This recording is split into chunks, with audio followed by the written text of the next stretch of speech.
Hi everyone, we are back, and today what we're doing for you is an opal tutorial.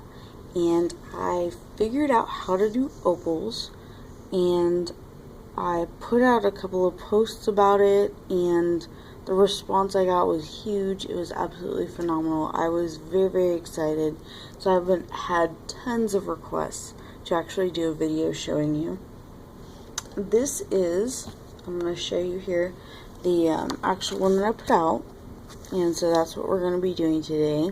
It's going to look a tiny bit different just because this is toned tan paper, and that's how I originally did it on these, and then I tried to do it on my white cardstock and it came out different, so I had to change a little bit about how I do it and put down a base layer of a different color in order for it to come out mostly the same. So I've been I've been practicing. This is the one we're doing today because that's the way I liked it. It came out most similar to the ones that I did on my sketchbook. So let's jump into it.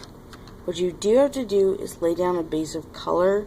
I found that using a light gray is best. I'm using Marker Fiends, which is an oil-based pencil, and it gives me lots of layers, and I don't have a problem with layers.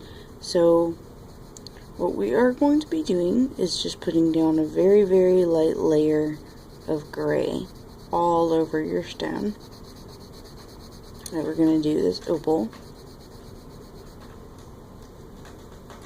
Make sure it gets everywhere, because otherwise it's a lot harder to differentiate the white opal from your white cardstock, and that's not what we want. On top of this, what we're going to do is put down, see, it's a very light gray, a layer of white, because I do not want the gray to actually change any of the colors that we're going to put on top of it. So I'm just putting down a layer of white on top of it. And the name of the game with the opals is layers. I layer like everything because that's kind of how it looks, like how those little flecks of color are like dark and deep and inside the opal. Okay, so this is a blue. It is 535. It's a very bright blue, and what I'm gonna do is just put down little bits of color back and forth, and I don't have a map of how I do it. I just have kind of how I want a general idea of the colors. So I'm just gonna go back and forth and up and down, kind of leave these little weird lines of color.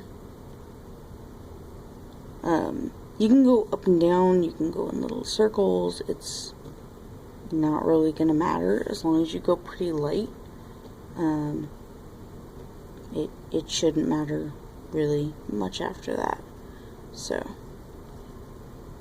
that's kind of where I want the blue.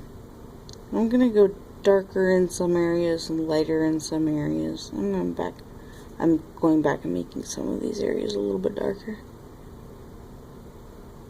And darker just means that I'm pushing a little bit harder. Okay, then I'm going to take my 538, which is like a light aqua kind of color. It's more of a green or like a seafoam kind of color. I don't know. It's one of my favorites because it's like that really pretty color. And I'm just gonna do the same thing. I like to keep the blues and greens kind of together, but that's just the way I like to do it. You can make whatever pattern you want. You can look up pictures of opals and try and like copy the pattern you see on there if you wanted to. It's not a bad idea. It's one of the things I did at the beginning when I was trying to figure out how to do them and how to make them look good and convincing as opals.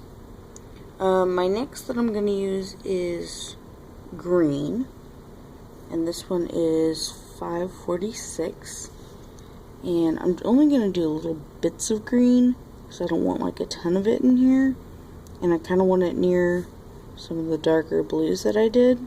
Again, this is just my preference. You can do your opals and your colors however you would like them to go and however you would want them to look. And you can pick your own colors. If you want an opal that just has like little pink and blue and purple reflections in it, do pink and purple and blue.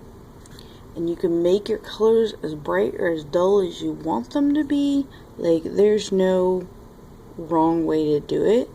Just make sure you have layers and you do your base color. It'll come out, I'm pretty sure. Again, this is just the ones that I have done. So this is, 506. It is very, very bright orange, like super orange. And I noticed that in like tons of the pictures that I was looking at, that there were just really bright oranges that were hidden in the opals, and I really liked them. So that's what we're doing here. I'm gonna come down here around this whole edge. I think there should be some orange. That looks pretty good. And then I'm gonna put yellow on top of that. Whoop! Come back, yellow. It ran away. And this is 504. It's a very bright yellow. It is not dull at all. So I'll show you. And I'm being very light with my colors. I'm like not going back and making them super dark or anything. So going in with my yellow, kind of putting it all over. I like to put it on the orange. It kind of like boosts that color. Or the maybe not even the color, the vibrancy of it.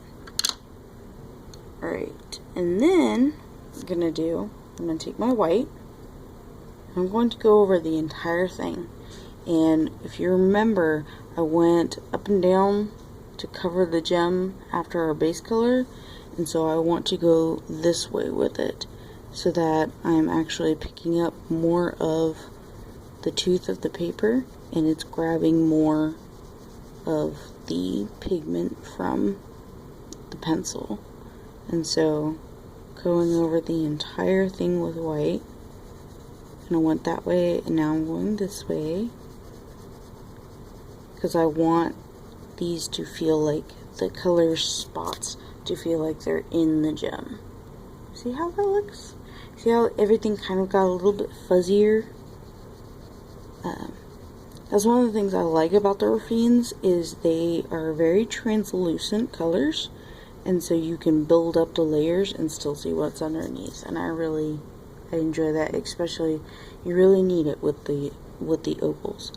I have not successfully done an opal with Prismacolors yet. I do want to try though, so we will try at some point.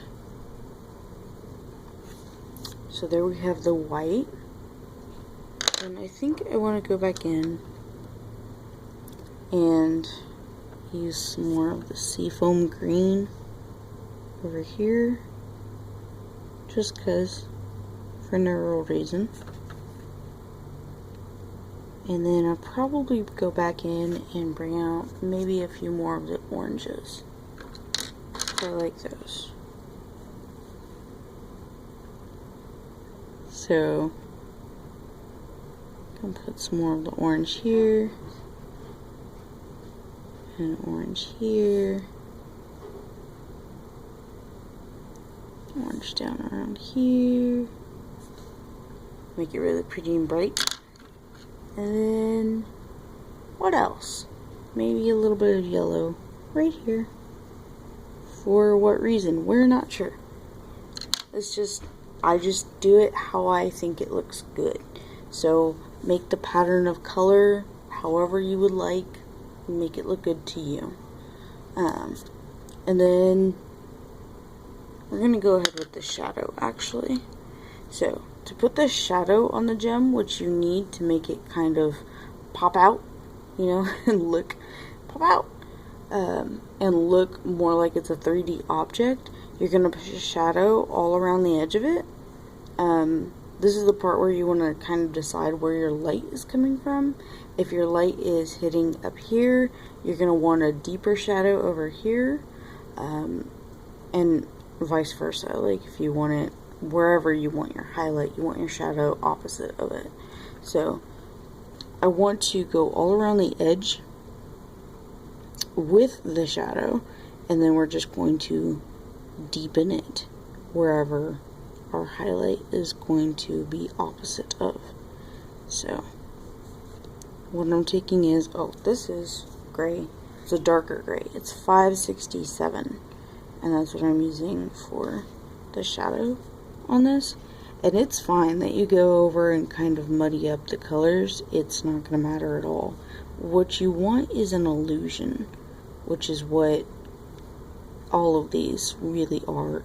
Any of the gems or the stones, it's an illusion of a 3D object on a page.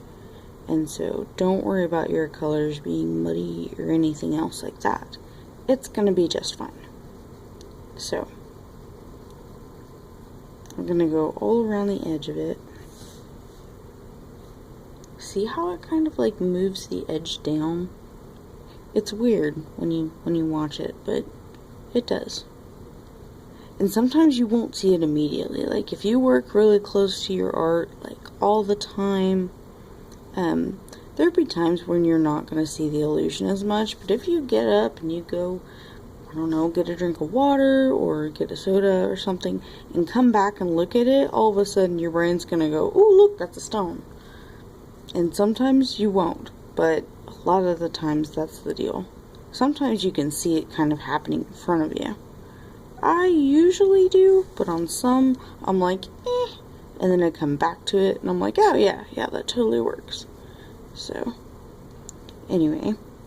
So there is our edge going all the way around it. And I like that. See how my shadow is a bit bigger over on this side? Because that's what I want. And then I do have the shadow still over here because it's still the edge, it's still going away from us. And I'm going to bring it out just a little bit over here because I notice how bright white that is. And it's totally fine. We're going to do another layer of white over this to help smooth it out, smooth all the shading.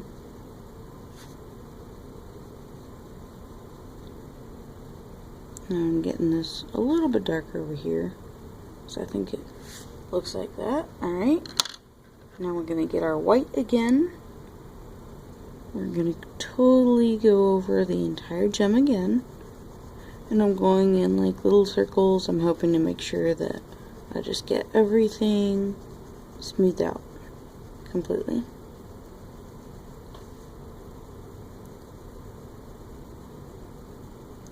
Like that. Oh, that's pretty good. I like this. I like this a lot. Okay, so I'm just going over it and over and over it again with white.